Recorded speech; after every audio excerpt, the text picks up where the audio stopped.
I'm being joined in the studio by Onyewuchi Nwachukwu, who is the deputy editor of Sporting Life. He comes through tonight. Unfortunately, we were supposed to have Toyi Bitoye, but he couldn't make it. But we've been joined by no less a personality than Emmanuel Chibuzo, who joins us live all the way from Abuja.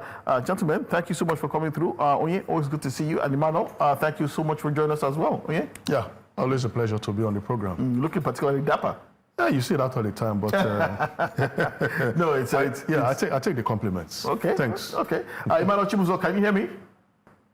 I can hear you. Good evening. Good evening. Good evening, Emmanuel. Always a pleasure to have you on the show. And I'm sure that you're particularly interested in our first story, which has to do with the fact that Nigeria's men's national basketball team, the Tigers, began their 2025 Afrobasket campaign with a 57-59 victory over Madagascar. And the game started evenly, with Nigeria struggling to establish control in the first two quarters. But experienced players Caleb Egada, Stan Okoye, and Aikwamu led a strong second half push to seal the win. Nigeria's efficiency proved decisive, converting 48.5% of their field goals compared to Madagascar's 34.9%, and dominating inside the paint with a 61.9% two-point shooting rate. Nigeria also out-rebounded their opponents 40-31 and recorded more assists and steals. The result gives the Tigers a solid platform to build on as they aim for a deep run in the tournament and possibly win only their second continental title. Nigeria will face defending champions Tunisia in their second match on Friday. Emmanuel,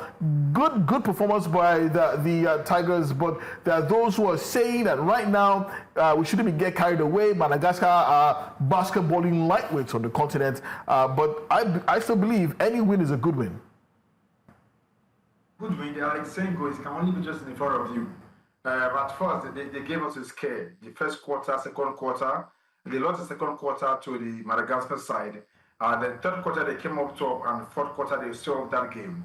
Like you mentioned earlier, they attempted 66 shots in the course of that game and made 32 of those, which is about 49% of the shots they attempted. And from the two-point line, I keep saying, the most reliable shot in basketball is the two-point shot, or which we call the mid-range shots. Nigeria attempted about 42 of those, and they made 26 of those, which is about 68% of the shot. Where they had a little bit of a problem was their 3-point. 24 out of 30 3-pointers, and they made about 6 of those. And also, they didn't convert their free throws very much. 14 free throws attempted, and they made only 7. 50% they shot from the free throw line, compared to the Madagascar side, who made more of their free throws. But overall, Caleb Egada, who is a ball winner with Al-Ali Tripoli just a few months ago. And let's not forget the fact that apart from the fact that he's also an offensive force, he's one of the best defensive players we have in this team. He's the point guard. And for the record, he was in the all-bar defensive team in the just completed bar season that his team won. So he's averaging 2.3 steals per game. That's how good he can be defensively. For the rest of the guys who also came up top, Ikewamu had about 13 points in that game. And Akobundu Ehiogu, he had 10.6 rebounds. He leads his team, Varese in Italy. He's their best defensive player in the team. So defensively, the Nigerian team is locked up because even that man, Josh Okogie for the Houston Rockets, he had a career high in steals last season. 1.6 steals per game is averaging. He's gone to the Houston Rockets this year. So defensively, these guys are well knitted.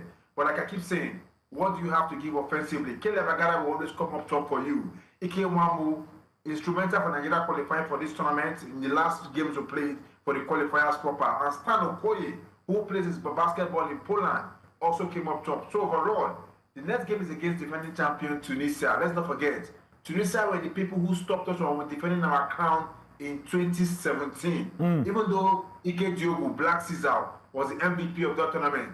But can we get one over them this time around? That, yeah, don't get carried away.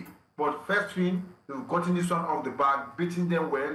Second game comes up on Friday against the Tunisians, defending champions. Well, Chibuzo, I want to start from where you stopped about the Tunisian team. Tunisia and Cameroon are the other teams in Nigeria's group. And you just mentioned Tunisia, their 10-year unbeaten run was truncated by the indomitable Lions of Cameroon. You know, what is the implication of this result for us? Because a lot of people were saying the defending champions, Tunisia, will be like the biggest threat to the Tigers' quest to emerge from that group. Yes, you're very correct. They are our biggest threat in that group because they had this guy, Medri, who used to play for the Dallas Mavericks at the time, a part of the setup. And let's not forget the fact that there are teams on the continent. We're talking about the Basketball African League. They've not been doing badly either. So I think there's this psychological edge you have over Nigeria because of the fact that, like you say, when you have a psychological edge over a team, well, not like what Novak has over Nadal and Federer. So I think coming to this game, that psychological edge is already there over Nigeria. And I keep saying we attempt too many three-pointers that we don't convert. Both the D Tigers, both the D Tigers, cut down on the three-pointers if it's not working for you. But the Tunisians, tactically, they are very good. They are very sound. They want to use that psychological edge over us. But the Cameroonians, like you mentioned, the physicality also comes to play.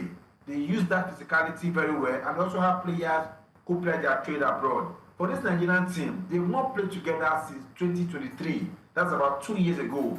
The likes of Josh Okogie, some of them have not been with this team for well over 2 years. Now, they're also fighting with the issue of chemistry. The coach of the team is doing, Abdulrahman is doing all he can to keep these guys together. Like I said, defensively, they're a good knit, a good bunch. But what do they have to go offensively when push comes to shove? When they meet a team that will force them to make unnecessary turnovers. Nigeria made about 11 turnovers today in this game. Like I keep saying, turnovers will always come back to haunt you if you meet a team that are good technically. So if they can cut down on their rate of turnovers, go to 2-2 against the Tunisians, I think they can have a say against the game. But turnovers, cutting it down and converting your free throws. Cut down on the three-pointers if it's not working for you. But overall, I think Nigeria has a lot of strength defensively.